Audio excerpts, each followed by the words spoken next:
वज़ीर-ए-आज़म नरेंद्र मोदी दिवाली का त्यौहार आर्मी जवानों के साथ मनाने के लिए राजौरी के नौशहरा पहुंचे।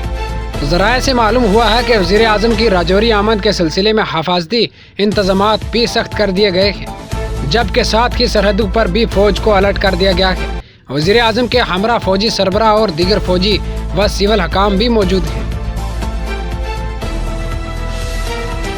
तरीपुरा फिरका वाराना तशद्दुद की जमीयतुल उलमाए हिंद गुजरात के जनरल सेक्रेटरी ने मजम्मत की।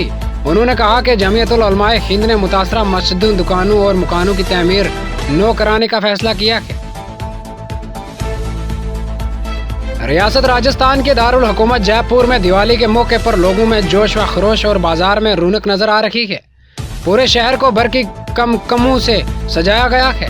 वहीं पुलिस महकमा ने अवाम से कोविड गाइडलाइन पर अमल करते हुए खुशी के इस त्यौहार को पुरअमन तरीके से मनाने की अपील की है।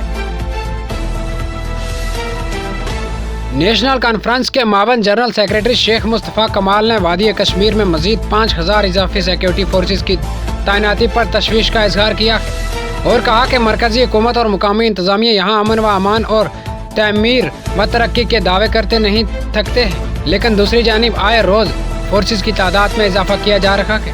उन्होंने कहा कि अगर वाकई कश्मीर में अमन व अमान कायम है तो फिर इन अजाफी फोर्सेज की तैनाती का क्या मकसद है। ज़मनी इंतखाबात में कांग्रेस की जबरदस्त जीत ने रियासत में बीजेपी के कान खड़े कर दिए। सिर्फ शिकस्त ही नहीं, 2018 के बाद होने वाले ज़मनी इंतखाबात में बीजेपी का वोट फीसद बुरी तरह गिरा है।